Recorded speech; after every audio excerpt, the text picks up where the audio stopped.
I would like to introduce Alicia Denning, and I think it was Donovan Grimwood who reached out to Alicia's colleague, who was not available to do this presentation. So Alicia stepped up to this task. She works as an environmental engineer for EPA's Office of Water since July of 2020. She has focused primarily on EPA's multi-sector general permit for industrial stormwater in the NPDES stormwater program. Prior to joining EPA's Office of Water, Alicia worked in EPA's Office of Pesticide Program in the Antimicrobial Division as a human health risk assessor. Alicia also served for 2 years as a technical transfer and engineering specialist in Peace Corps, Mexico, after having worked in the oil and gas fields in Texas and Oklahoma for 3 years. Alicia also holds a Bachelor of Chemical Engineering from Auburn University. Without further ado, take it away, Alicia. Thanks, Mark. I'm also gonna see about sharing my screen. Oh yeah, let me ask you this. I'd ask Susan, is there an issue with recording this? No, that should be fine. Okay, thank you very much. I think that this pretty much this presentation has been recorded more than once. So that should be fine. All right. So I'm here today to give you guys an overview of EPA's 2021 multi-sector general permit, or you'll hear me refer to this as the MSGP. Our MSGP covers industrial stormwater discharges. So for federal regulations require that stormwater discharges associated with specific categories of industrial activities be covered under NPDES permits. So the MSGP is really only applicable in a few states and some territories and tribal lands. But I'll show you a map of where it applies. But oftentimes states decide to either copy or pretty much follow exactly what EPA's MSGP does. So I'm going to give you an overview of what we did in the 2021 MSGP, how it might be different from what you may or may not have seen from the 2015 MSGP. And then we'll talk a little bit about the details. So this MSGP covers 29 different sectors. There are around 2,400 permittees or facilities in areas where EPA is the permitting authority. And it was issued we signed it on January 15th and it became effective on March 1st. After it became effective on March 1st, we noticed a few typos and like small errors. So you might see a version that has become effective or that became effective on September 29th. That's the most current version that we have. And you can find that on our website. I have links to that at the end of this presentation. So these are areas that EPA's MSGP applies. So facilities that are listed in these areas would be eligible for coverage. So there are 3 states and the District of Columbia that are covered by EPA's MSGP. Some facilities in Colorado and Washington and Oklahoma and Texas, as well as you'll see territories. And then it usually covers most tribal lands. So generally, these are the steps that a facility would need to comply with while getting coverage or being covered by the MSGP. So first, a facility would need to prepare to get coverage. So you need to check your eligibility. Those conditions are listed in Part 1. In addition, the facility needs to develop or update their previous stormwater pollution prevention plan. And those requirements are listed in Part 6 of EPA's MSGP. And they would also need to install any control measures that would be needed to meet effluent limits that are set forth in Part 2 of the permit before they seek coverage. And then they would seek coverage by submitting a notice of intent or NOI. This they do electronically in our MPDS electronic reporting. Now I can't remember what the T is, but it's net. So net MSGP. That's where you would submit your NOI. And then throughout the permit term, there are certain things that you have to comply with. There are certain things that you have to do to keep your coverage and to maintain the ability to discharge your stormwater, your industrial stormwater under this permit. So the permit requires that you conduct inspections and visual assessments in Part 3. And for certain sectors, you also have to conduct required benchmark monitoring, maybe indicator monitoring, and also potentially impaired waters monitoring. And then you would also have to monitor if you're subject to any ELGs or effluent limitation guidelines. And then if based on any of those actions, if you find that your stormwater control measures are not properly functioning, then you might be required to complete corrective actions, or what we are calling additional implementation measures that are listed in Part 5. And you also have to do reporting. And then in addition to these requirements, there are certain sector specific requirements laid out in Part 8. And then there are sometimes additional conditions depending on which state or tribe you might be located in. Those conditions are set forth in Part 9 of the permit. So this is just to call attention to your sector specific requirements that might include, good housekeeping requirements, your SWIP requirements. Some sectors are required to monitor or do inspections on a different schedule, so you kind of have to keep an eye on that. And some sectors have different benchmark monitoring that they're required to do, so you need to check Part 8 for any of those requirements. So now I'm going to get into a little bit of like the specifics of the 2021 MSGP. You may or may not know this background, but a lot of the changes that you would see in the 2021 MSGP come from this study that the National Research Council did in response to a settlement agreement after the 2015 MSGP. Various environmental NGOs challenged the permit, and as part of that settlement agreement,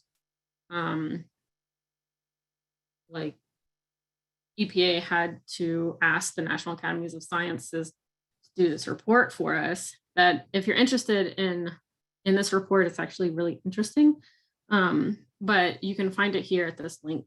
And then based on this report, EPA considered a lot of considered their recommendations for the 2021 MSGP, and you'll see a lot of those changes that we made. Some of the changes that were proposed that we did not finalize are included here on the slide. So there were some eligibility requirements or criterion that we did not finalize. We did not finalize the modification that we had proposed related to the wait time for authorization if there was a pending enforcement action. So those authorization wait times they're all the same for everybody that's starting coverage under the 2021 MSGP. We did not finalize an inspection only option in lieu of benchmark monitoring. We'll talk about that in a second. And then we did not require sector-specific benchmark monitoring for sectors I, P, and R, or universal benchmarks for all sectors. We did finalize kind of an alternative to that, which is called indicator monitoring. So I'll go into a little bit more detail about that in a second. We also considered modifying the method for determining natural background pollutant contributions. We didn't finalize that, so that method is the same as it was in 2015. And then we also did not finalize the requirement to use sector-specific stormwater control measures from Appendix Q. We're working on kind of an alternative to this last piece, and I am going to talk about that at the end of this presentation. So some of the things that we did finalize, you'll see here, I'll go through those. So in part 2, we required facilities to consider implementing enhanced stormwater control measures in regards to major storm events, right? So we know that the storm events are getting more prevalent. There's more flooding, more heavy precipitation, and we're requiring facilities to consider, if they haven't already, right, like what they can do, knowing that these events are more prevalent and more dangerous. Things like elevating materials or temporarily reducing outdoor storage, maybe during hurricane season. Or if you know a hurricane is coming, or you know that there's a lot of rainfall coming, if there are any deliveries that need to be made, maybe you can reschedule those, things like that. We just ask that facilities consider things that they could do a little better so that their pollutants aren't exposed to the stormwater. And then in part 1, we are requiring that facilities post a sign of their permit coverage, basically just a sign outside the facility in a safe place so that the public can see kind of how to obtain like the stormwater pollution prevention plan, like what the facility is doing to prevent stormwater pollution, right? How to contact the facility if they see pollutants like running off onto their property or anything of that nature, and then how they could contact EPA. So this is an example of a sign that you might find outside of a facility. You just got the facility name, the permit number, permit ID number, contact information, where you could find the SWIP for the facility, and then EPA's contact. For the 2021 MSGP, we are requiring facilities that did not previously, or that previously did not have benchmarks, to conduct indicator monitoring for pH, TSS, and COD. So before there were about 45% of our facilities did not have any benchmark monitoring requirements. Those facilities in this permit now have to conduct this report only indicator monitoring to give us an idea of what may be happening in those facilities. If they do indeed need to do some benchmark monitoring, or maybe they are taking all of the care that they need to control their stormwater as necessary to protect waters. So that's new in this MSGP, in this year's the 2021 MSGP. And similarly, we are requiring certain facilities to conduct report only indicator monitoring for PAHs twice a year in the first and fourth year of permit coverage. So both of these are report only, so there's no benchmarks to compare it to. There would be no additional implementation measures that would be asked of the facility based on these, because there's no like level to exceed. It's really just for additional information for going forward. We also revised some of our benchmark values based on the new water quality criteria. So you'll see some differences in the aluminum, copper, and selenium, and cadmium benchmarks based on the water quality criteria. We removed iron and magnesium, mainly because we had data that said that it's not toxic. And then we are allowing for facilities to conduct site-specific risk analysis for aluminum and copper benchmark exceedances. So those are some changes that we did related to those specific benchmarks.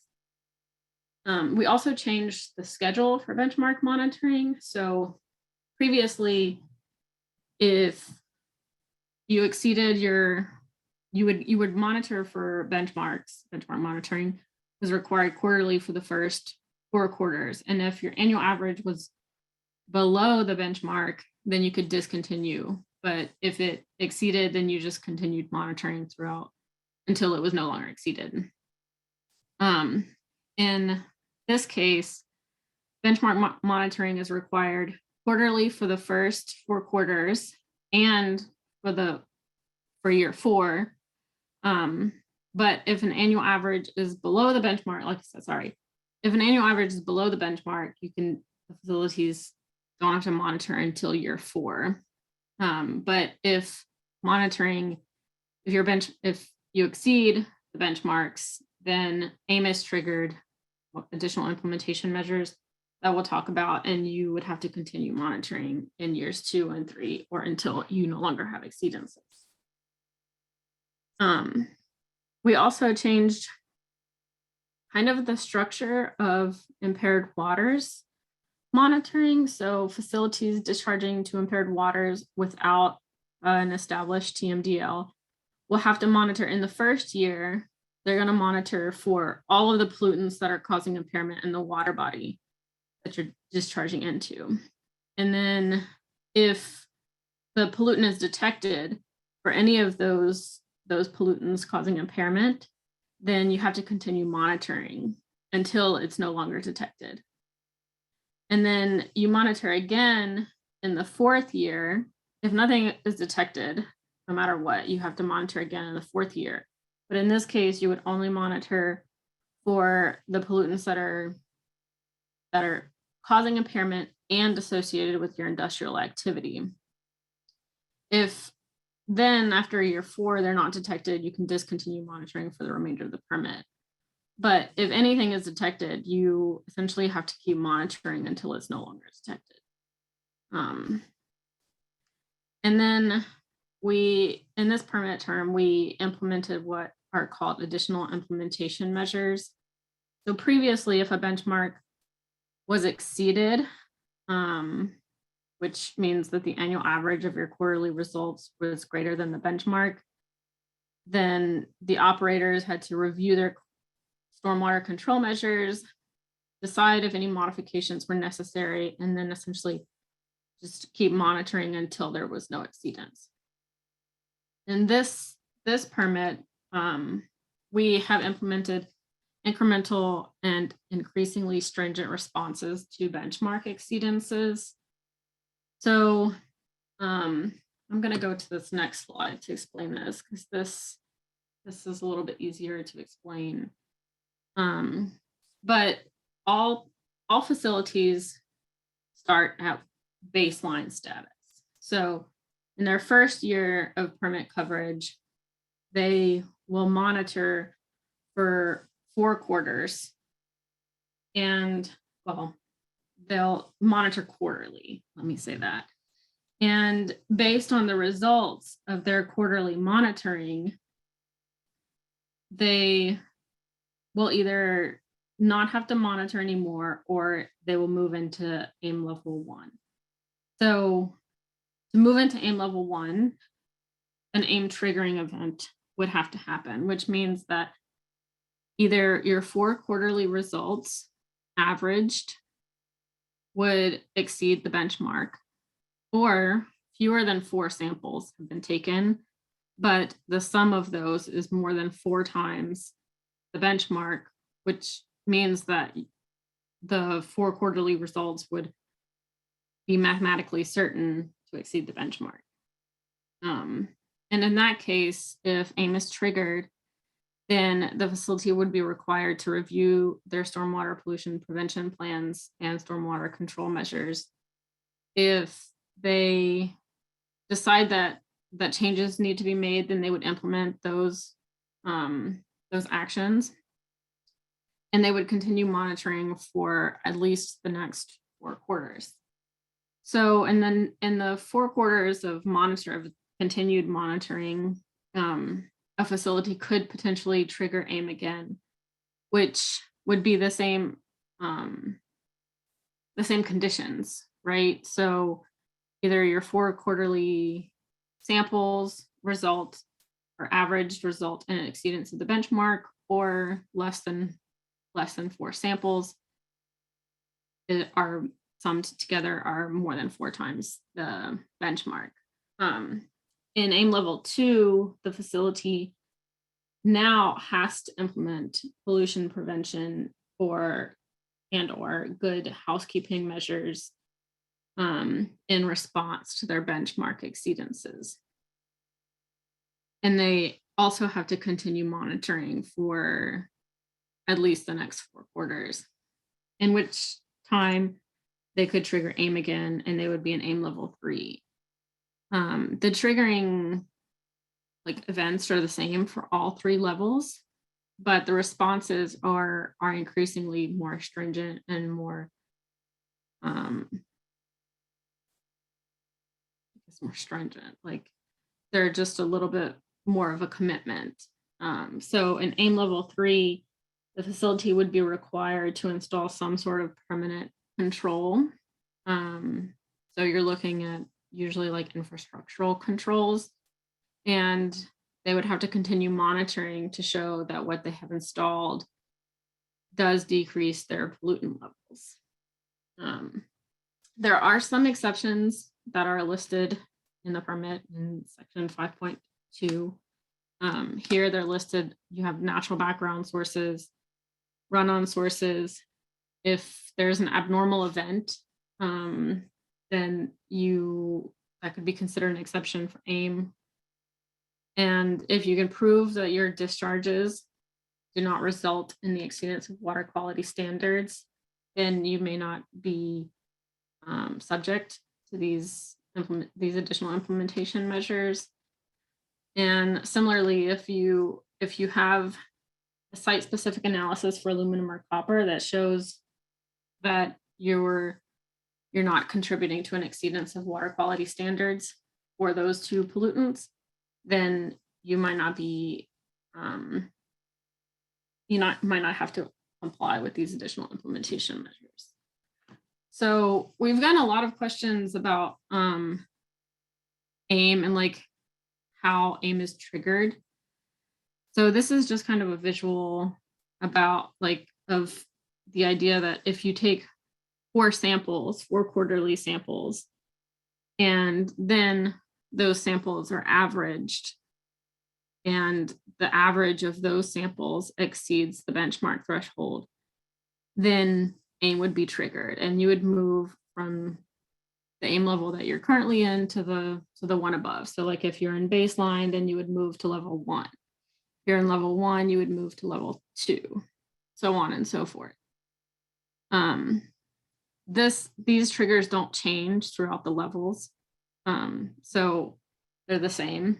There's also this idea that your results would be mathematically certain to exceed the annual average.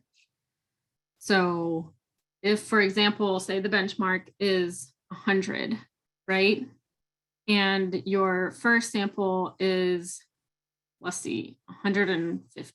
I know that this is not really to scale, but say it's 150. And then your second sample is 350, right?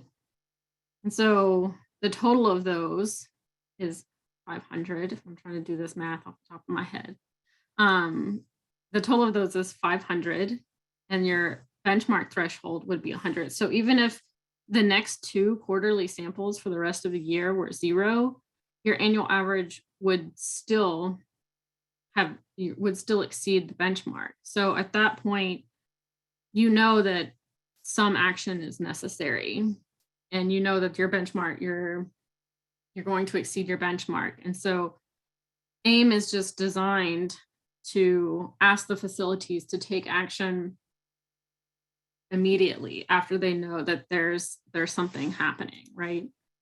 I have a Mhm. question. In your previous slide, you mentioned natural background sources.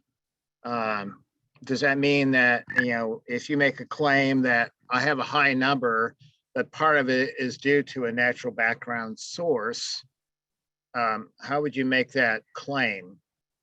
What would you need to do? So the permit and the fact sheet speak to like a little bit more of the specifics of this. So in part, I can't remember off the top of my head. Part 5.2.6, I think, are the exceptions. And this is off the top of my head, so I haven't like fully memorized all of the parts of the permit. But so I apologize if that's wrong. But um, Well, the you know more than I do, so you're more of an expert by far than me. So in that part of the permit, you can find like the explanation of natural background and kind of the data that you would need to prove that.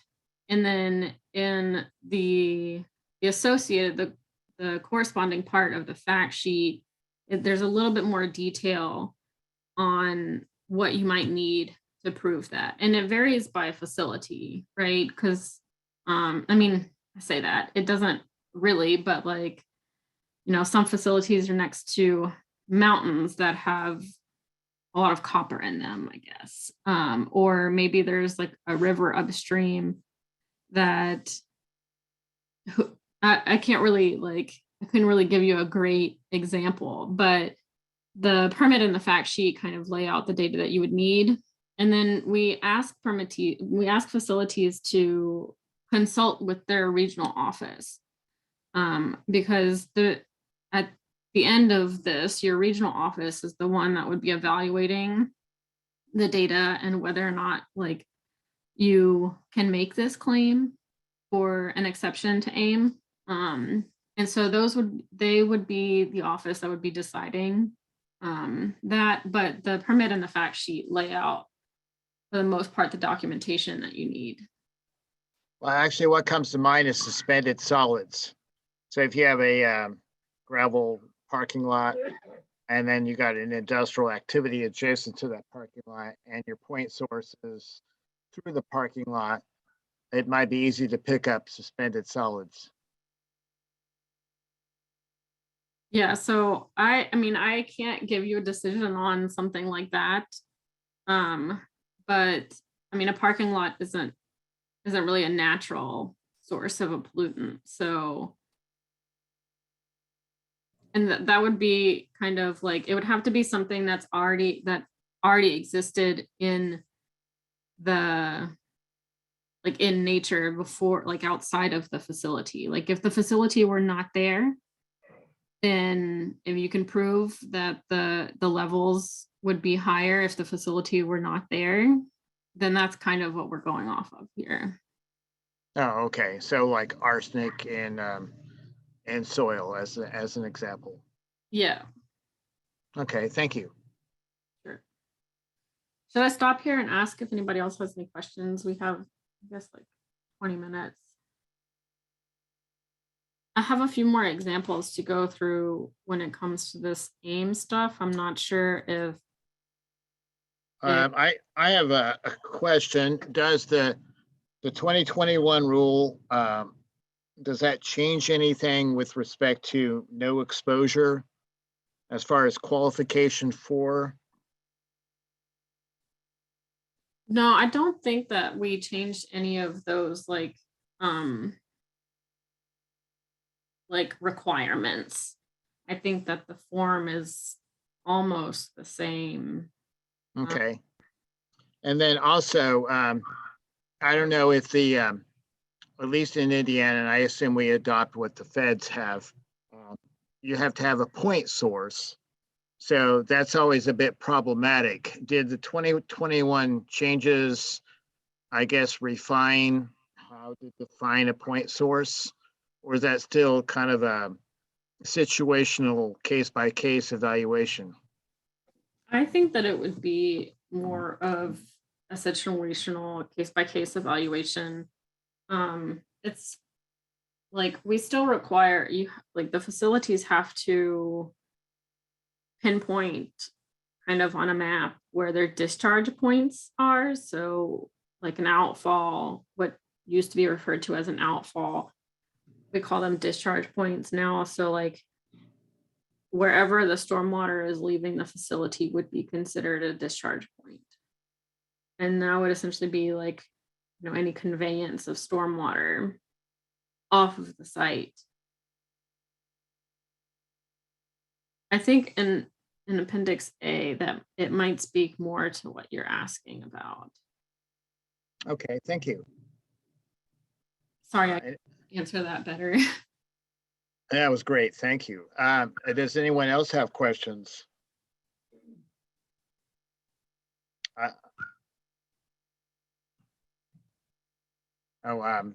We have do you see the chat? There's Yeah. a lady from Tennessee, Crystal, who has a chat.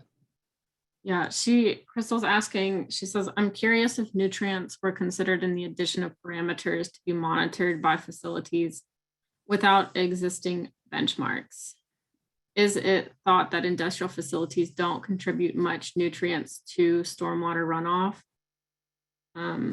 Honestly, I'm not sure about that.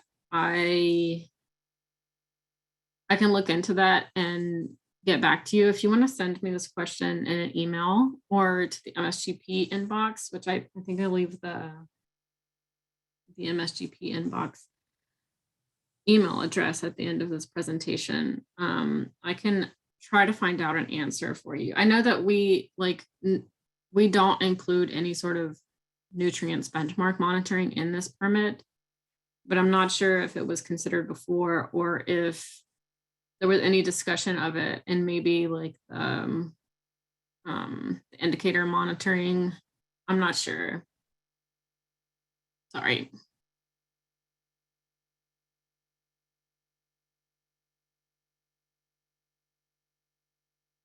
Are there any other questions? That will do for now. Thank you. Okay. Do you want me to continue to go through? I'll show you, go through kind of the specifics of AIM, like how that would work, or because I know some people, or a lot of people, because it's so new, a lot of people have been asking about it, and so I included it here. But if this is not anything that anyone here would be interested in, then we can just skip it. I would say until we hear otherwise, continue. Okay. All right. So there's been a lot of confusion, or I say confusion, a lot of questions about how AIM will work and how it will be calculated. A lot of this is handled within our net system, but I'll kind of take you through the calculations that net will be doing, kind of behind the scenes, or what's happening, I guess, so people aren't surprised. Hold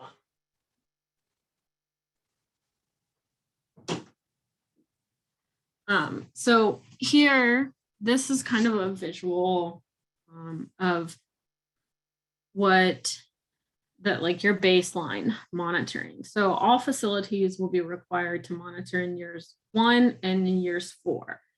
Even if there are no exceedances, this is pretty much what all facilities have to do. They have to monitor in year 1 and in year 4.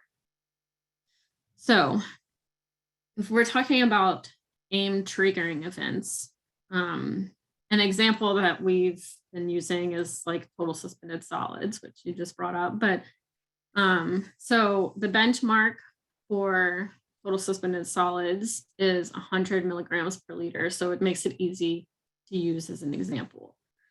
So in this case, you have a facility that's monitoring, and these are their results that are listed. I think, let's see. I don't know if is this a pointer? I'm going to try this. Let's see. Yeah, okay. So in Q1, they've monitored and the result is 96 milligrams per liter. Q2, it's 108. Q3, it's 112. And well, I think it's on the next screen, and then in Q4, it's 98. So the sum of all of those is 103.5, which is greater than 100. So AIM is not triggered until Q4, right? So AIM is triggered, and then the facility would have to review their SWIP and their stormwater control measures and implement any measures that they think that they need to bring their pollutant levels down, right? And after they do that, they would continue monitoring for the next 4 quarters. So this is... So is it only annual? It won't roll, say like Q4 and then Q5, 6, and 7. You don't do the average for that. It's not a rolling 4-month quarter, is it? No, it is basically, it's based on your AIM level. So like once you trigger AIM, and I think the visuals that I have on the next few slides might explain this a little bit better, but once you trigger AIM, it kind of like your average starts over. So, and I'll get to another example that I think makes a little bit more sense here. So here in example 2, this might help answer that question, but like in example 2, here you have 178 and then 244. So like, even if you had zeros for the last 2 quarters, your average would still be 105.5, right? So that means that at that point, you are mathematically certain to exceed the benchmark. Like your annual average would be mathematically certain to exceed the benchmark.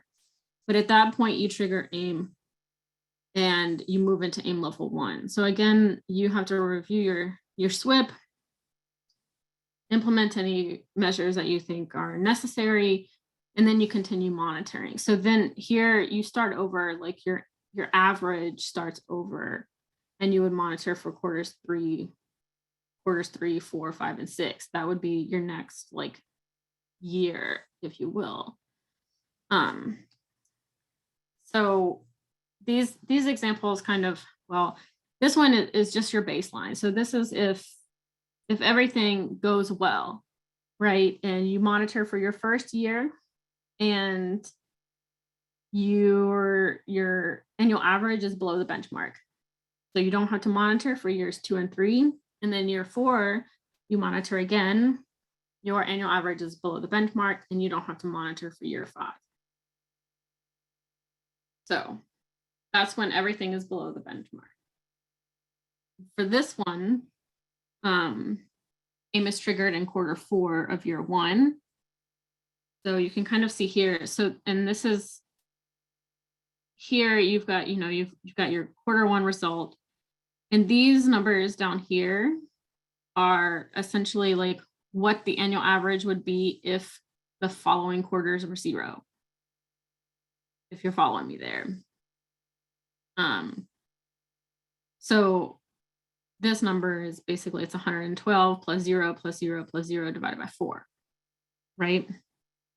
This number is 112 plus 104 plus 0 plus 0 divided by 4.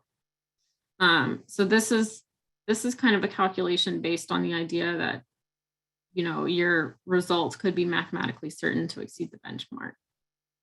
In this case, everything is fine until Q4, and that's when you exceed the benchmark. Your annual average is over 100, so you trigger AIM, and you do your responses, you check your SWIP, your control measures, and then you continue monitoring for the next 4 quarters. In this case, the next 4 quarters, the annual average is below the benchmark. So you don't have to monitor for the next 4 quarters, but you do have to monitor again in year 4. So in year 4, you trigger AIM in the first quarter of year 4 because your 1 sample result is 4 times the annual average. So even if the next 3 quarters, I'm sorry, of that year were 0, your annual average would still exceed the benchmark. So at that point, you trigger AIM, you review your stormwater control measures, and you continue monitoring for the next 4 quarters.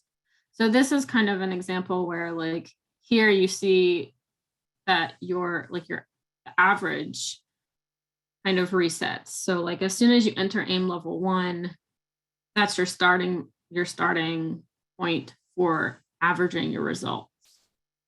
Does that answer your question? No? Yes, it does. I'm wanting to know, how does one obtain the benchmark thresholds, and are they sector specific?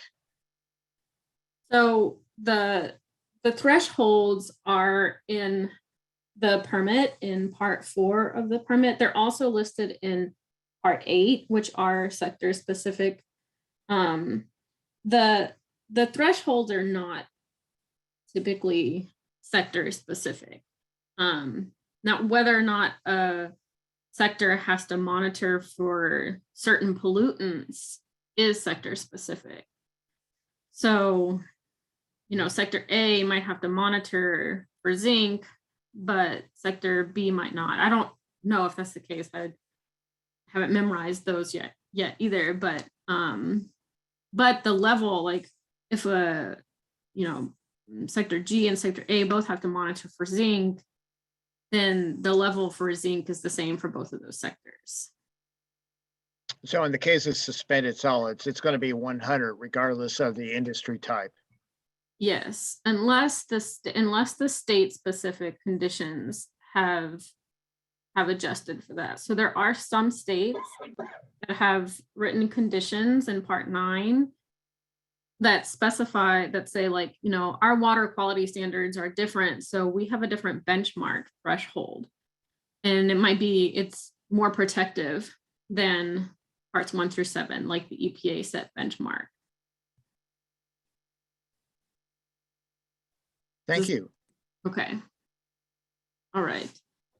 So, hey, Alicia, I have a question about reporting. I think your examples are really good, but how, just coming from the regulatory side and barely being able to keep up with who's submitted annual monitoring reports once a year, has EPA developed like an internal database to keep track of this? And how often are facilities supposed to submit this information to EPA? So EPA we do have an electronic reporting system called Net MSGP, and I think I have links to like trainings and stuff and main webpage after this. So we use CDX, which is the Central Data Exchange, and then these facilities, most of them have like accounts in CDX, and that's where they would go to like fill out their NOI. And things like that. And we just built kind of some really good like user interfaces to like to manage these things. But we also we collect the data. So we collect data from the NOI in Net MSGP. But we collect the monitoring data in Net DMR. So, and they kind of essentially now kind of talk to each other, but like in Net MSGP, where we've created this user interface to give permittees, to give facilities and our regional authorities, they have like what we call an AIM dashboard, where they would be able to go and see for the the facilities, they would be able to go and see like, hey, based on my DMR results, did I trigger AIM? And it would tell them like, okay, this discharge point for this pollutant triggered AIM, and it's in AIM level 1. And going forward, there are like some facilities that, you know, they're in AIM level 1. Their next quarter has already exceeded the benchmark by like over 4 times. So they're in AIM level 2. And this dashboard kind of presents all of that. And it gives them an idea of what they will have to, they'll receive DMRs, the discharge monitoring reports, net DMR. And so they'll know that they have to monitor for it. But in net MSGP, it kind of gives them a little bit more information as to like which discharge points, which pollutants they have triggered AIM, which AIM level they're in.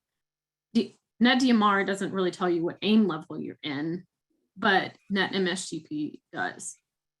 And then we also have an interface where they could claim an exception like the natural background, for example. And then there's a little bit of an opportunity to like, you can supply data to the region to give them the documentation that you have to make that claim that it's actually natural background that's causing these exceedances. And then the region can ask for more documentation. So it's pretty interactive in MSGP, and it keeps pretty decent track of this. It sounds interesting. I know facilities are required to, the applicable facilities are required to log in or to use NetDMR. No paper copies are allowed. Is that the same with this net MSGP? Is it only electronic submittals, no paper submittals? Pretty much. It's like, it's the same. We had some facilities that like they qualified for an exception for the electronic reporting, but there were just a handful. And honestly, like there were some facilities that realized after they submitted paper that they could have submitted electronically, and they realized that it was a lot easier electronically. Okay. This is all, and then we had our help desk actually put the paper copies into our electronic system, because this is really like the hub for like all of our public data that goes out into like Echo and other things like that, where they manage like this tells NetDMR which DMRs to set up. So I hope that answers your question. Yes, thank you very much. I also wanted to mention that outside of net MSGP and NetDMR, we have also created like pretty simple spreadsheet that facilities can use to kind of keep track of this, because Net does all this like based on your net DMR inputs. But for example, like, you know, if you get your results back and you can't put it into net DMR for, you know, another week and a half, but you want to know whether or not you triggered AIM, you can use the spreadsheet that we've provided that's on our website, that I think I put a link to it at the end of this presentation. You can use that spreadsheet to figure out whether or not you have triggered AIM based on like this math right here. So it's not quite as complex as Net, but it is an option for a facility that wants to keep track of it like in a spreadsheet form. Yeah, that seems a little more achievable than NetDMR to just use daily. Yeah, and like I said, you'd get like more of an immediate like awareness of whether or not you triggered AIM. So facilities might want to use that, or like it's a little bit easier to use maybe if you don't have Net, but Net does have some really cool like interactive capabilities. So these are really good questions. Are there any other questions related to that? A few more minutes. I only have like a few more slides, so, and they're all pretty much the same, like, kind of examples. So in this slide, this is another example of when AIM would be triggered and the facility reaches AIM level 3. So in this case, you start in baseline, a facility is monitoring. In quarter 3, they trigger AIM. So in quarter 3, the sum of their results is over 400. So AIM is triggered and they continue monitoring. They enter AIM level 1 in quarter 4. And then after 2 quarters of monitoring in AIM level 1, they've triggered AIM again. At that point, they move into AIM level 2, right? So their responses are a little bit more rigorous. They actually have to implement some sort of stormwater control measure, whether that be good housekeeping or some sort of pollution prevention measure, or potentially some sort of infrastructural control measure, who knows. But in this case, the facility enters AIM level 3 in quarter 6 of their monitoring. They monitor quarter 6, 7, 8, and then in quarter 9, they trigger AIM again. So in that case, their annual average, their average of the last 4 quarters exceeds the benchmark, and they trigger AIM and they move to AIM level 3. And then in AIM level 3, they're working on, they've implemented their stormwater control measures, their infrastructural controls, and they continue monitoring. And you can see how the pollutant levels have decreased. And then after 4 quarters of monitoring in AIM level 3, they have essentially proven that they did what they needed to do to bring their pollutant levels down. And so they move into baseline. But in this case, they would continue monitoring for quarters, even though they're in baseline after quarter 13, they would continue monitoring for quarters 14, 15, and 16, because those are year 4 monitoring quarters that are required for all facilities by the permit. So this is pretty much like, this is the last example that I have. I think, yeah. So I don't know if there's any additional questions about AIM at this point, or if these examples and scenarios make sense. I can pause here. So my understanding is AIM is based on what EPA sets as far as the water quality standards. Does that get reviewed frequently to where AIM might be, where the benchmark might be lowered to where you might trigger AIM, whereas in the past you would not have? So if I'm understanding your question correctly, the benchmarks, we kind of review the benchmarks every permit term. So, I mean, that's not saying that at some point the region could reach out and say, hey, we're requiring additional monitoring for this pollutant.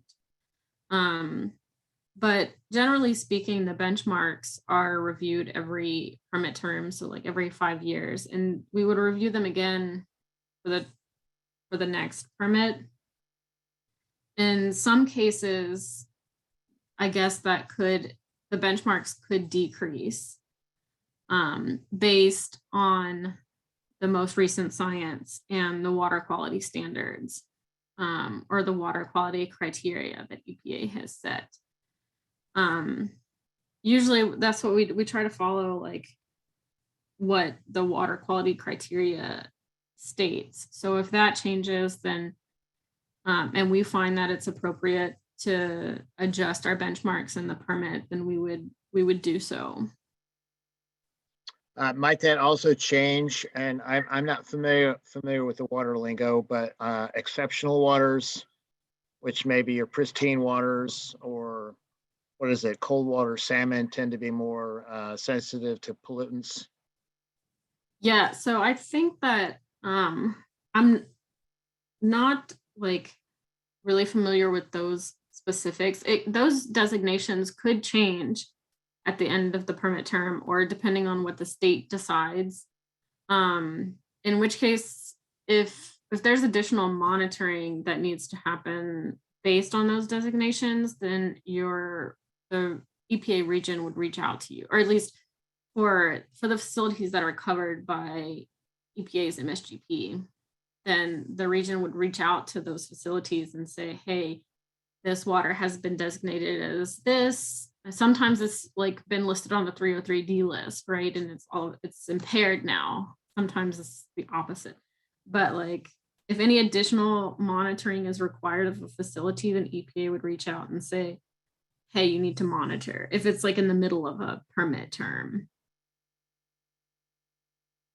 Yeah, that's a good point. I mean, nutrients going into our waterways might degrade some of the waterways to where they might be considered impaired. That's very true.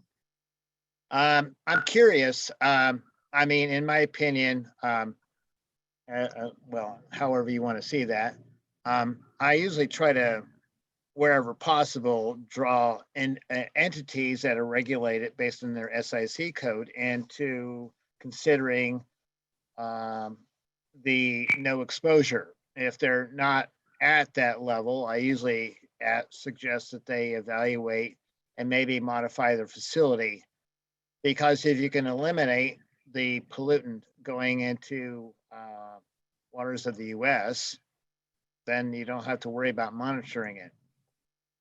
Yeah, that's exactly right. And that's what I think like in some cases, it's not really like feasible to cover all of your pollutant sources and industrial activity, but that's definitely like the preferred method, right? Like if you can just avoid all of like stormwater exposure, then you don't have to worry about your pollutants getting into the stormwater, and you shouldn't be contributing to the pollution into the waters of the United States. So that's definitely, I think, if it's feasible and doable, then that's the way to go. But ensuring that a facility does actually qualify for the no exposure certificate, that is not always easy, I think. Do you make any evaluations, or does the group you're part of make evaluations as far as entities that have claimed no exposure that might be borderline no exposure? I am not really involved in any of that. There are people though that do like check on that. And most of those people are located in the regional offices. And so those decisions are based on any number of things. So like it might be a facility that they're very familiar with that all of a sudden has an NEC and they're like, wait, what? It might be, sometimes they're new facilities and they'll check on that. Or sometimes they'll do like aerial checks of a facility and see if they have any tanks or drums or anything like that outside that they could see. Like if they can see it from like, an aerial photo, then it's probably exposed to stormwater. But they do check on that every once in a while. I can't say that they check on every single NEC that comes in, but just because of like, resources, but. Right, well, that'd be an enormous task. All the SIC codes, I think in Indiana, there was maybe potentially 10,000 facilities that might be subject based, again, on the SIC code. I can't imagine what that number would be for the entire United States of America. Yeah. But they do they will check on those, and they'll sometimes ask me questions, or they'll reach out to the facility and say, hey, we've noticed that you have these drums that are outside but you have submitted this NEC, right? This no exposure certificate, and you actually really need permit coverage. And you need to monitor, for example. So I have heard of cases like that. I know in Indiana, I mean, we're kind of known for manufacturing, but, and there may be many states that, along one of their interstates, they have a logistical center, where they may do some manufacturing or storage of materials, and you got a lot of input going in and going out. And so many of these are relatively newer buildings. Usually they don't have a lot of activity going on outside other than bringing in material and shipping it out, and maybe some light manufacturing inside. Anyone else who has questions? I think I'm hogging her time, so. I had one more thing that I wanted to mention. Outside of, so I have this slide here, and it does list, there was a webinar that Emily did in February of last year, when the MSGP was really new. And then there is this link that this is where that spreadsheet that I was talking about would be. You'll find that there, along with if you were interested in the SWIP template or some SWIP guide. There's a monitoring sampling guide that's very helpful for a lot of our facilities. And then we have some documentation templates that kind of take you through recording for monitoring and your inspections and any corrective actions that you might need to take. And then the spreadsheet. And then these are trainings that they've done on our net system. Here you can probably find links to the actual net tool. That was the T that I was looking for earlier. But I also wanted to specifically mention this effort that EPA is making, that we are, I think I mentioned earlier that we did not finalize requiring facilities to go through the BMPs in Appendix Q, which are these fact sheet series. We are hoping to update these sector-specific fact sheets. It covers the 29 sectors that are covered under the MSGP. So for each sector, we have a different fact sheet, and we would like to update some of the common activities or pollutant sources, or if there are any new pollutants that are associated with any of these activities or facilities, or any of those pollutants are no longer used. We would also like to get an idea of any new or emerging stormwater control measures or best management practices that any of these facilities are implementing. So there's a huge effort that we're making to update these fact sheets so that they're more useful to us as the regulatory authority and to our regulated community, as well as the states and the facilities that are outside of coverage for the MSGP. We oftentimes get questions about things that are related to this from states that are not necessarily covered by the MSGP, but they want to know what are some guidances? What are some things that our facilities could do to decrease their pollutants in their facilities? So if any of you have any resources that you think would be helpful for updating these fact sheets, if you're not familiar with the fact sheets, you can find them here on this link.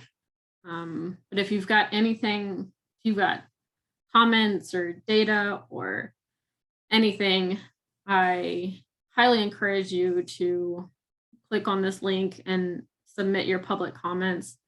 The public comment period closes on March 28th. So that would be great if you could help us out there, and hopefully we'll have an updated and improved product for everyone to be able to use. Do you know if EPA has considered possibly adding any video links or clips where one could see this is a good practice, or this is an innovative practice, or this is the bad one, and then pair it up with something, this is how it should have been done? I don't know if we have like videos like that. I know in some of like the monitoring and sampling guide, there's some like what not to do and what to do kind of photos. But I could ask. Yeah, I tend to be a visual learner, so if you can show me, Yeah. I think I take that in better than if, you expect me to read something. So if it's a one page, then yeah, I could probably Yeah. get it, or if it's bullet point, where I can follow it logically. But if it gets to be, more pages, as the number of pages increases, maybe my attentiveness might decrease. Right. No, that's a very good point. I can ask, and I can definitely mention it. I mean, maybe we can, like, if it doesn't already exist, we can start a YouTube. Well, I know with point sources, there was a presentation done a few years ago, and it was based on inspections as far as this is a point source, this isn't a point source, and that really helped out a lot. And again, it was still subjective, but you had some examples to go on. Yeah. I'm wondering about this presentation. Would we be able to obtain a copy of it? Yeah, I can send you guys a PDF copy of this. Okay, thank you. And if you have any questions, I listed our MSGP general inbox. If you have any questions, feel free. It's usually me that's monitoring that, but if like I'm on vacation or if somebody else gets to it, you can email that inbox and ask. I will forward Crystal's question to you, and I'll probably copy her as well. And that way, whenever you get the opportunity to respond to that, that would be great. Okay. Yeah, I can do that. All right. I think. Well, Alicia, I thank you for taking the time to develop your presentation, to give your presentation today, and to ask to answer a lot of questions. Again, thank you very much. If you think of something that you think might be a benefit to small businesses or to entities in the various states with the Small Business Environmental Assistance Program that endeavors to try to help those small businesses try to navigate and understand their environmental obligations, that would be greatly appreciated. Okay, that sounds good. Thank you guys for having me. Have a good day, everyone. You too.